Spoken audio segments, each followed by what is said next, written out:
Assalamualaikum warahmatullahi wabarakatuh. Kembali lagi bersama saya di channel Anak Tabaro. Jadi kali ini saya akan membahas video tentang seputar Kartu Indonesia Pintar Kuliah atau yang biasa disebut dengan KIP Kuliah. Video ini saya buat untuk teman-teman khususnya yang belum dapat informasi apa itu KIP Kuliah, bagaimana cara daftar KIP Kuliah, dan untuk siapa saja ditujukan KIP Kuliah ini. Oke, jangan di skip, tonton sampai selesai biar kalian tidak gagal paham. Tapi sebelum itu saya kembali mengingatkan kepada subscriber, di tengah wabah COVID-19 ini, mari kita berusaha saling menguatkan untuk melawan virus ini. Kemudian mari kita bantu tenaga kesehatan kita yang sudah berjuang keras melawan pandemi virus corona ini. Beberapa cara bisa dilakukan dengan tidak berkeliaran di luar rumah, rajin mencuci tangan, jika berpergian kemanapun dan berinteraksi dengan siapapun, terapkan social distancing, kemudian perkuat imun tubuh kita dan rutin olahraga di rumah saja. Ya, semoga virus ini cepat terselesaikan dan kita semua kembali beraktivitas seperti biasa.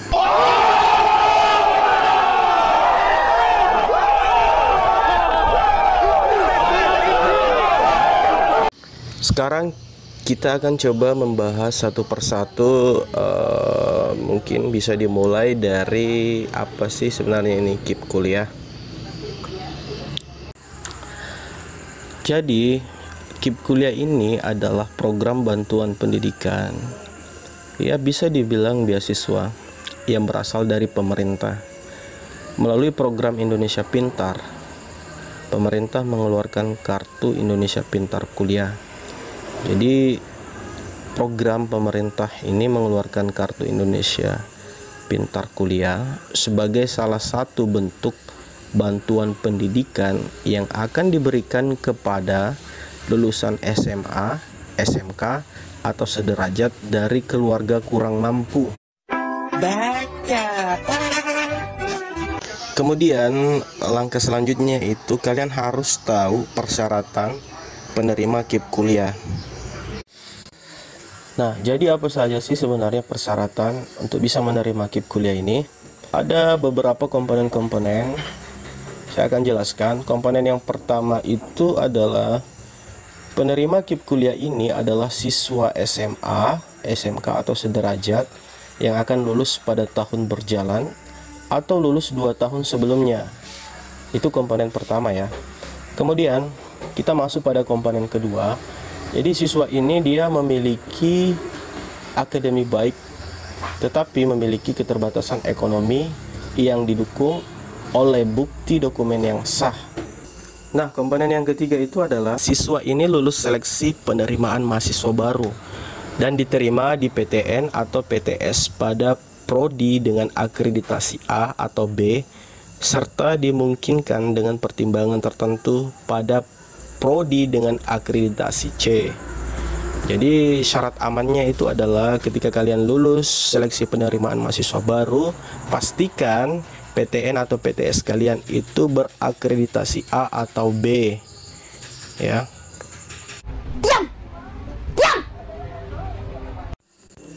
Nah, jika kalian masih bingung ya pada komponen kedua tadi itu, masalah keterbatasan ekonomi yang didukung bukti dokumen yang sah, jadi saya akan jelaskan sedikit.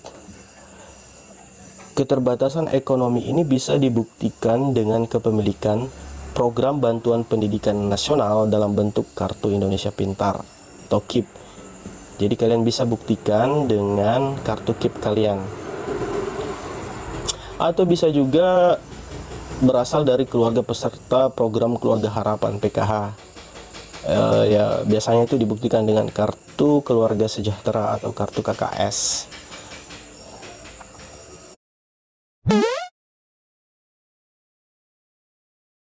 Nah, selanjutnya kalau kita terdaftar sebagai penerima KIP Kuliah, yang pertama itu kalian bebas biaya pendaftaran seleksi masuk perguruan tinggi, entah itu PTN atau PTS.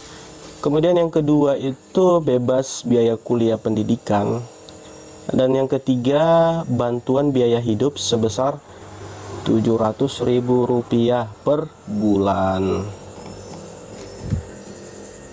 Nah, adapun hal-hal yang harus kalian perhatikan ketika nanti kalian sudah diterima atau kalian sebagai penerima kartu Indonesia Pintar Kuliah ini.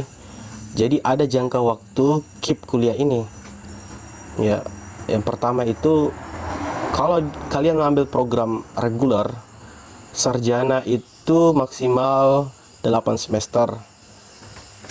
Lewat dari 8 semester ya, mohon maaf, pemerintah tidak bisa lagi memberikan bantuan kepada saudara. Kemudian yang kedua itu kalau diploma 4 maksimal 8 semester juga. Terus kalau diploma 3 maksimal 6 semester, diploma 2 4 semester, dan diploma 1 2 semester. Untuk program profesi seperti dokter itu maksimal 4 semester, dokter gigi 4 semester, dokter hewan 4 semester, nurse 2 semester, apoteker 2 semester, guru 2 semester. Itu program profesi ya.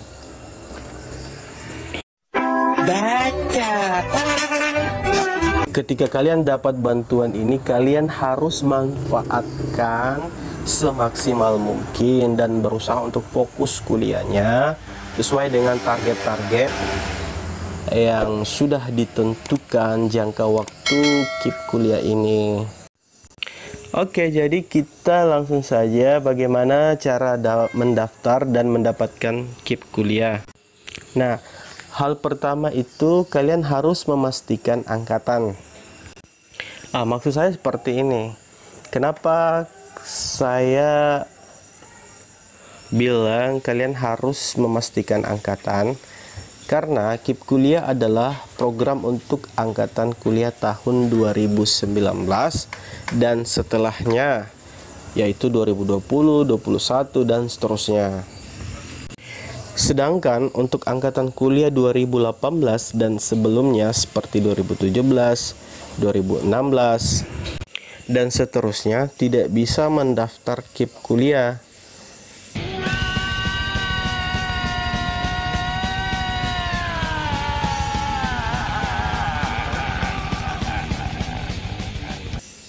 Tapi jangan bersedih, karena untuk angkatan 2018 dan sebelumnya masih dapat mendaftar beasiswa bidik misi. Jadi cukup jelas ya. Pertama, kalian harus memastikan angkatan kalian dulu. Apakah kalian itu angkatan 2019, 2020, 2021 dan seterusnya, atau kalian angkatan 2018 ke bawahnya. Nah, setelah kalian memastikan angkatan kalian, jadi sekarang kalian harus memeriksa apakah kamu terdaftar di BDT. Apa itu BDT? BDT itu adalah basis data terpadu. Atau kata lainnya adalah BDT ini pusat data yang menjadi data acuan masyarakat kurang mampu. Nah, BDT ini juga biasa dikenal dengan istilah DTKS. Oke, jadi sekarang saya akan berikan contoh buat teman-teman semua. Apakah teman-teman ini terdaftar di BDT atau tidak? Kalian buka web browser kalian. Salah. Kenapa nih Instagram? Wih, siapa ini? Sorry ya. Kalian masuk di menu browser kalian.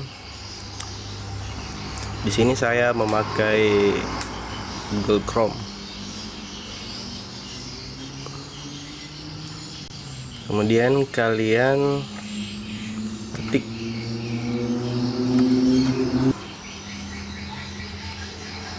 cek bansos.sik.kemsos.go.id.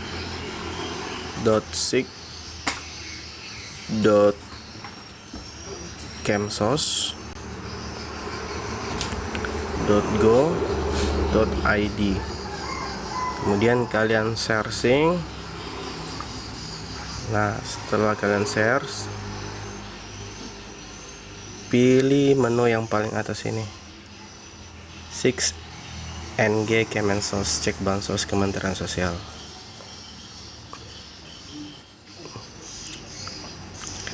Nah, setelah terbuka, kalian lihat sini ada beberapa menu pilihan. Langkah pertama, kalian pilih ID. Pilih ID, ganti dari nomor PBIJK case menjadi NIK. Kemudian kalian masukkan NIK kalian.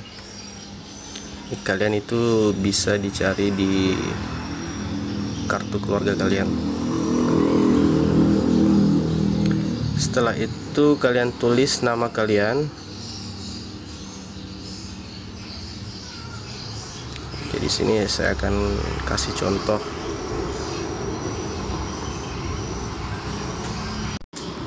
Ya, jadi ini saya sudah beri satu contoh. Sudah ada nick dan nama ART-nya. Nama ART ini nama kamu ya. Kemudian kalian tuliskan captcha-nya di sini ya. Huruf kecil ya. AQRJ spasi UFNX.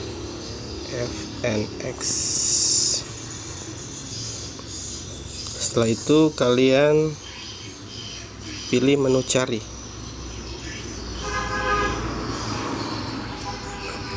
Tunggu beberapa saat. Jadi ID ini berdasarkan pencarian sudah terdaftar di BDT. Jadi BDT itu basis data terpadu. Setelah itu kemudian kalian bisa closing ini, apa-apa, closing saja. Nah, jika kalian sudah terdaftar di DTKS tadi atau di BDT tadi, kalian buka web browser kalian lagi, kemudian masukkan situs dari Kemdikbud ya, ini situsnya. Kemudian kalian searching. Oke, kalian masuk.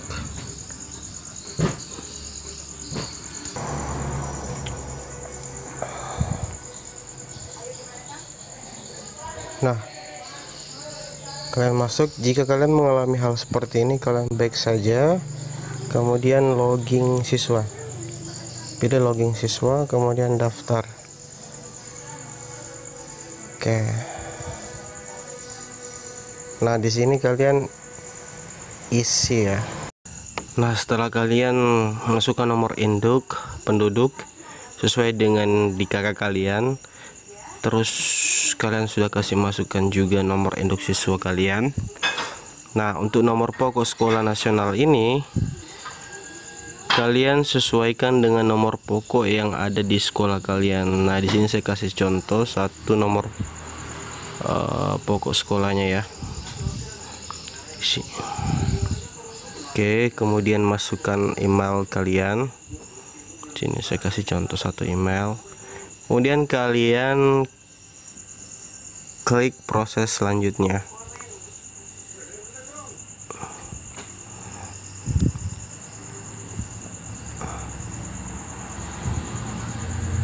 Oke, selamat, Anda memenuhi syarat untuk mendaftar. Silakan email untuk mendapatkan nomor pendaftaran kode akses.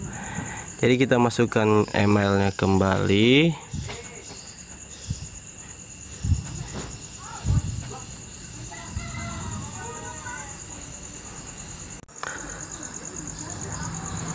Nah, di sini kita disuruh masukkan email kembali ya.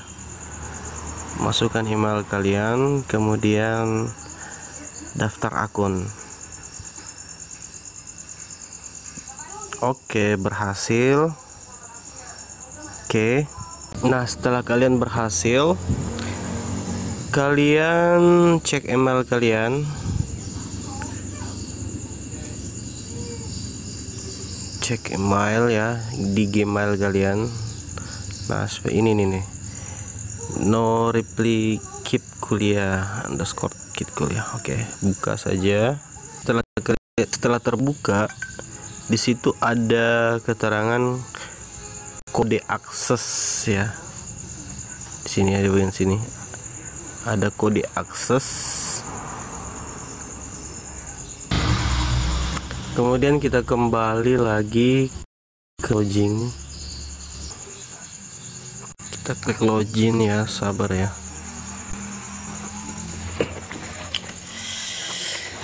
Kemudian nomor pendaftaran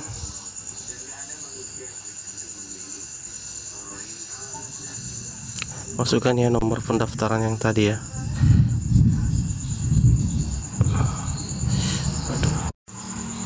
Jadi nomor pendaftaran itu ada di email kalian tadi.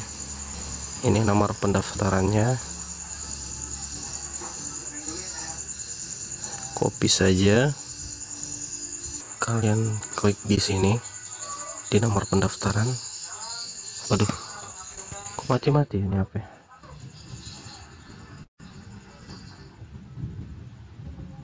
Kalian klik saja di situ. Kemudian kode aksesnya yang tadi ya, F, ada di Gmail kalian. Klik masuk.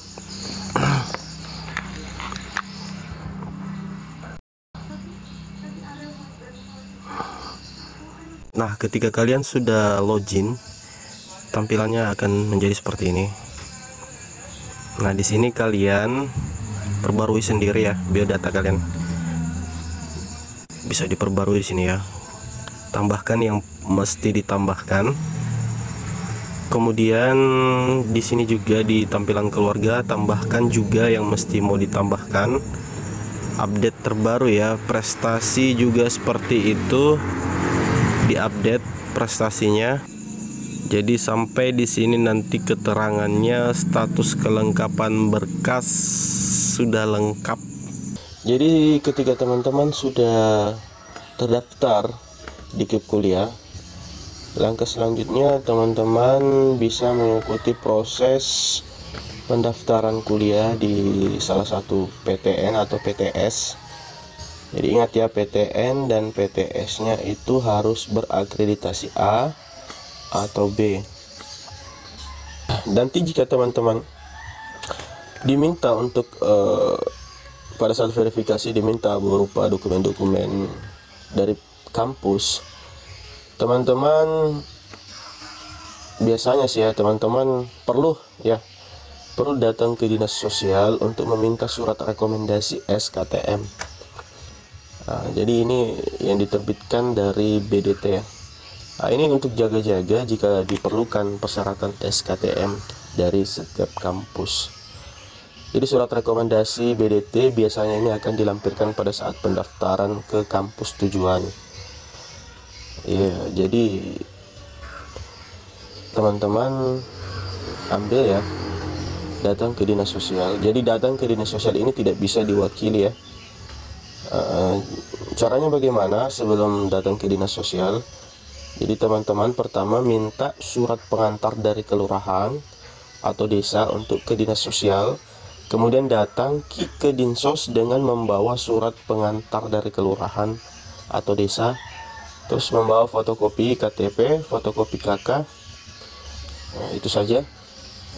Jadi proses ini tidak bisa diwakili kepada orang lain karena dinas sosial akan memberi surat rekomendasi langsung ke teman-teman. Nah, terus bagaimana jika nama kalian belum terdaftar di BDT seperti yang saya jelaskan tadi sedikit? Nah, jika nama kamu belum terdaftar di BDT, bisa saja kamu tidak memenuhi komponen ya, kriteria komponen yang dimaksudkan di data DTKS tadi ya.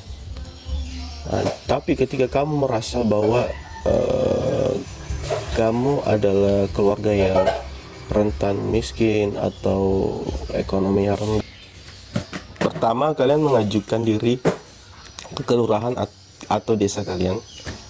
Kemudian kelurahan atau desa kalian itu mengadakan musyawarah desa terkait pengajuan BDT. Nah, jika hasil musyawarah desa menyatakan bahwa kamu layak untuk mengajukan diri ke BDT, operator desa akan melapor ke dinas sosial dan data kamu nantinya akan dimasukkan ke 6NG oleh desa tahap selanjutnya. Nanti dinas sosial akan melakukan survei kelayakan. Jadi biasanya dalam satu kecamatan itu ada tenaga kerja sosial ya, TKSK ya. Nanti teman-teman bisa cari TKSK di kecamatannya teman-teman itu siapa, dan ya mungkin sekiranya meminta bantuan kepada pendamping TKSK itu supaya dibantu untuk didaftarkan atau mengajukan diri ke desa begitu, untuk kemudian desa nanti mengadakan musyawarah terkait pengajuan BDT teman-teman. Jadi sangat penting ini, BDT ini sangat penting sekali buat teman-teman. BDT ini salah satu syarat awal ya untuk menerima kartu Indonesia Pintar Kuliah ini. Oke, jadi saya rasa cukup itu saja buat teman-teman ya. Jadi kalau ada pertanyaan dari teman-teman silakan cantumkan di kolom komentar ya.